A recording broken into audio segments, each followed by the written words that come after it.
सोलन में जिस पति ने मारी थी पत्नी, देखिए उसने कमरे में उसके साथ क्या क्या किया था। ऐसी बातें सामने आई कि जानकर आप सिर पकड़ लेंगे।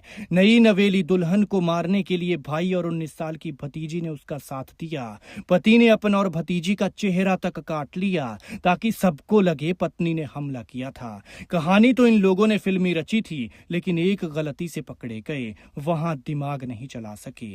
3 महीने पहले शादी, चूड़ा भी नहीं बदला था और हैवान पति ने दर्दनाक मौत दी थी।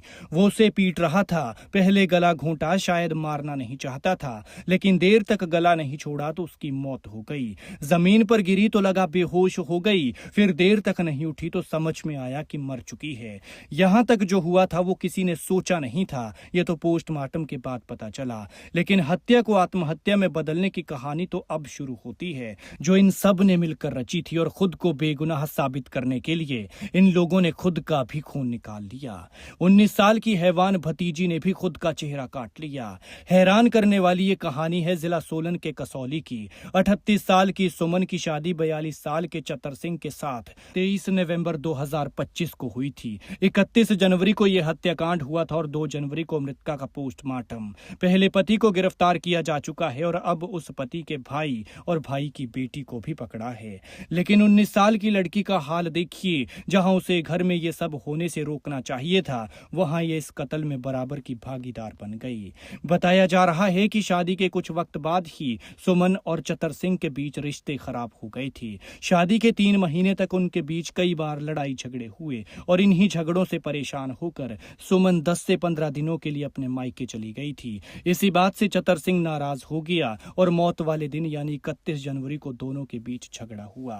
विवाद के बीच चतर सिंह अपना आपा खो बैठा और गुस्से में आकर दोनों हाथों से सुमन का गला दबा दिया। सुमन की फूलती सांसों के साथ उनके 3 महीने के पति पत्नी के रिश्ते का भी कत्ल हो रहा था। वो तड़प रही थी, हाथ पैर मार रही थी, लेकिन कातिल के हाथों की पकड़ इतनी पक्की थी कि मार कर ही छोड़ा। गला दबाने के कुछ देर बाद सुमन बेहोश होकर नीचे गिर गई और काफी देर तक नहीं उठी। जब आरोपी चतर सिंह ने उसे देखा तो उसकी मौत हो चुकी थी। सुमन की मौत से घबराकर उसने खुद को बचाने के लिए अपने भाई नरेंद्र सिंह और भतीजी के साथ मिलकर षड्यंत्र रचा। चतर सिंह ने कैंची से सुमन के गले पर वार किए और खुद को भी माथे, गले और शरीर के बाकी हिस्सों पर चाकू से खरोंचे लगा दी। साथ ही भतीजी के गाल पर भी कट मार दिया। इसके बाद इन लोगों ने सबको गुमराह करने के लिए सुमन के मायके वालों को फोन कर बताया कि सुमन ने उन पर चाकू से हमला कर दिया है और खुद को कमरे में बंद कर लिया है और आत्महत्या कर रही है। इस पर सुमन के पापा ने फोन कर कहा कि दरवाजा तोड़ दो और उसे बचा लो।